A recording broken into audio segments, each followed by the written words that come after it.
आइए आपको बताते हैं कि जीवन की हकीकत क्या है। जीवन की आज सच्चाई बताएंगे हम, क्या है, क्यों आए दुनिया आना में। भक्ति के शक्ति चैनल में पूरा देख के जाना। बहुत प्यारा ब्लॉग है आज का होने वाला। आज की आपकी आंखें खोल देगा ऐसा ब्लॉग है। वीडियो में अंत तक बने रहना और सबको आज हम बताएंगे कि हमारी हकीकत क्या है और हम क्यों दुनिया में आए हैं, और जो हम ना कर पाए वो दूसरों से हम क्यों आस लगाते हैं। वीडियो में अंत तक बने रहा, ठीक है। चिट्ठी न कोई संदेश, जाने को कौन सा देश, जहाँ तुम चले गए, जहाँ तुम चले गए।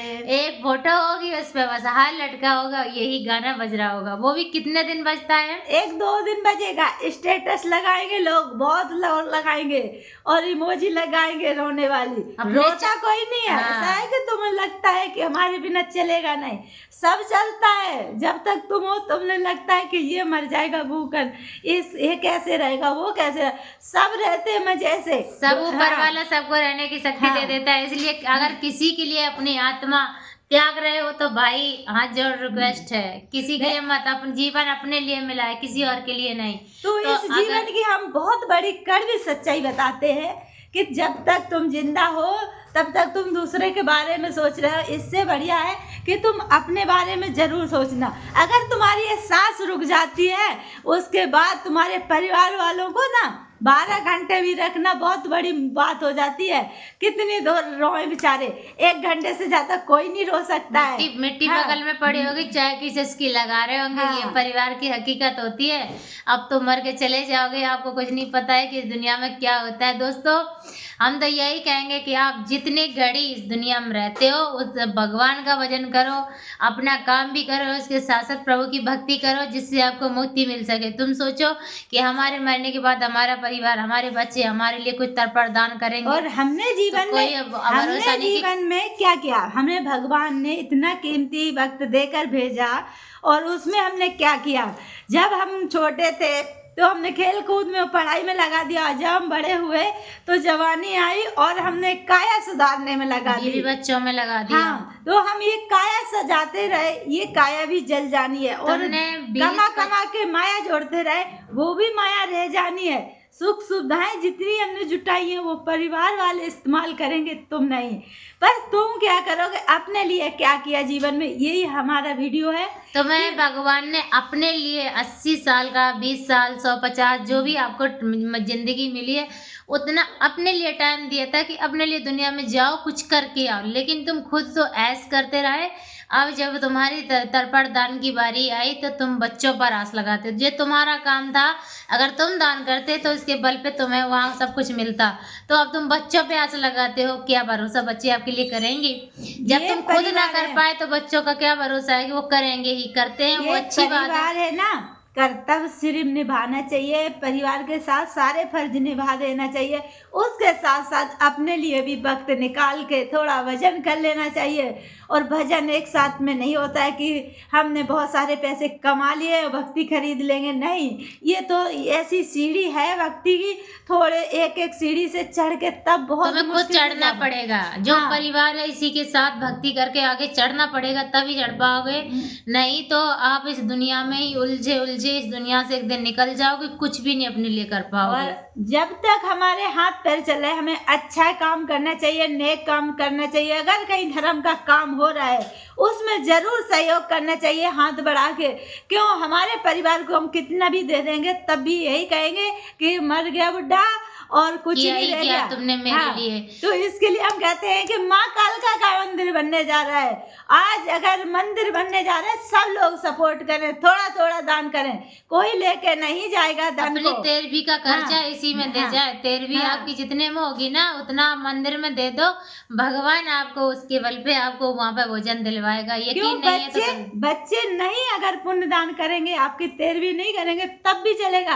क्यों, माँ कालका के मंदिर में तुमने अगर सहयोग किया है और मंदिर निर्माण का बहुत बड़ा पुण्य होता है। तो बैकुंठ के द्वार माई कालिका तुम्हारे लिए खुलवाएगी, तो इसलिए तेरी भी अपना करके जाओ, ताकि तुम्हें औलाद तुम्हारी करे ना करे, लेकिन भगवान के घर में तुम्हें 2 वक्त की रोटी मिल जाए। जब इस आत्मा को मिलता नहीं है तो ये इस तरह तड़पती है जैसे बिन पानी की मछली। तो अपने लिए करके जाओ इस दुनिया से, ताकि तुम्हें दूसरी दुनिया में भी जाना है, वहाँ भी तुम्हें सुविधा वही चाहिए। अपना सच्चा घर है। ये तो सब माया है। यहाँ पे सिर्फ हमें मौका दिया गया है भजन करने का, और अगर ये मौका हाथ से निकल गया तो फिर कुछ नहीं बचेगा। क्यों? मौका ये ऐसा है कि इसी मौके पे 84,000 योनियों में भोग भोग के तब हमें एक बार मनुष्य तन मिलता है। उसमें अगर हम 84 लाख का चक्कर सोचो एक बार शांति से बैठ के कि बहुत होता है। उसके बाद अगर आपको मनुष्य का तन मिला है तो इस तन को यूं ना गवाया जाए, इसका उपयोग कीजिए, भगवान की भक्ति कीजिए, जिससे आपको प्रभु की कृपा मिले और आप प्रभु के चरणों में जाएं, ना कि नाली के कीड़े बने।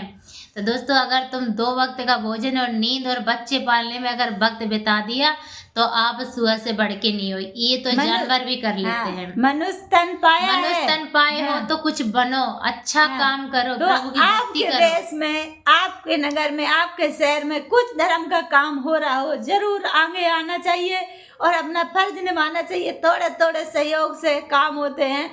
हमने इतने सारे वीडियो डाले हैं, इतने दिन से हम चिल्ला रहे हैं कि आगे आओ, धर्म की आवाज को ऊपर तक ले जाओ।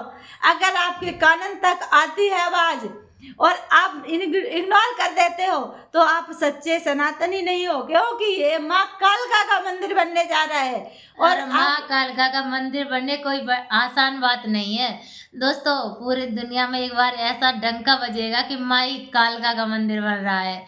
तो दोस्तों, हम आप सबको अभी लग रहा होगा कि ये क्या करवा लेंगे, लेकिन हम तो सस्ते कोई बात नहीं, लेकिन मेरी माई सस्ती नहीं है, वो सब के लिए बहुत महंगी है। तो दोस्तों, उसके पास इतना धन है कि वो दुनिया के हर कोने में दे सकती है। तो क्या मंदिर नहीं बनवा सकती? बनवा सकती है मेरे भाई। लेकिन ये अगर आज नहीं बन रहा है और आप सब तक माई आवाज लगा रही है, तो वो इसलिए लगा रही है कि इस दुनिया में 84 का चक्कर काट के आए हो ना, इसको तुम्हारा लेना जीवन का सार्थक हो जाए। इस दुनिया में आना, आप इसी माता रानी की सेवा से अपनी मुक्ति करें, आपके उद्धार के लिए माई आवाज लगा रही है। और जब लोग कुछ ऐसी सोच के वाले होते हैं कि माँ कालिका खुद ही कर लेगी, तो तुम कल्याण कहाँ करोगे जाके? फिर क्यों माँ से बहुत लगाते हैं कि माँ कालिका हमारा ये हो जाए वो हो जाए? तो तुम माई भी कालिका अपना अगर मंदिर बनवा सकती है तो सब कुछ कर सकती है। फिर तुम्हारी मुक्ति कहाँ होगी ये हमें बता देना। तो माई कालिका तो मंदिर बनवा ही लेगी, उसके लिए तुम नहीं तो कोई और सही होगा, उसके लिए तो कोई ना कोई आएगा। अरे माँ कालिका तो वैकुंठ में भी खुश रहेगी, पर वो तो हमारे कल्याण के लिए धरती पे जन्म ली है। भक्तों का कल्याण हो सके, वहाँ पर धर्म की ध्वजा लहराएं, भक्त पूजा पाठ करें, भगवान से मिले। कहते हैं ना कि सब जगह हवा है लेकिन जो एसी के सामने है वो नहीं, हर जगह है। तो इसी तरह भक्ति तो सब जगह है, लेकिन जो मंदिर में जाके भक्ति होती है उसकी बात ही कुछ अलग होती है। तो इसलिए दोस्तों, हम कहते हैं कि सपोर्ट कीजिए ताकि माता रानी का मंदिर बने और लाखों करोड़ों लोग माई की भक्ति करें, माई का प्यार पाएं। सबके दुख तकलीफ दूर करेगी माँ कालिका।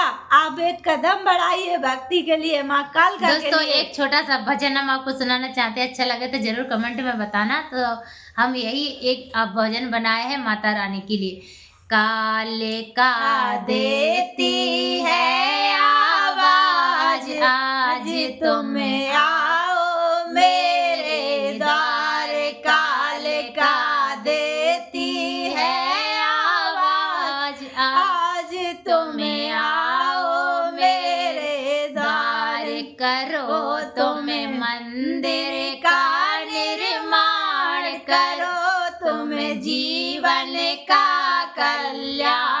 करो तुम मंदिर का निर्माण, करो तुम जीवन का कल्याण।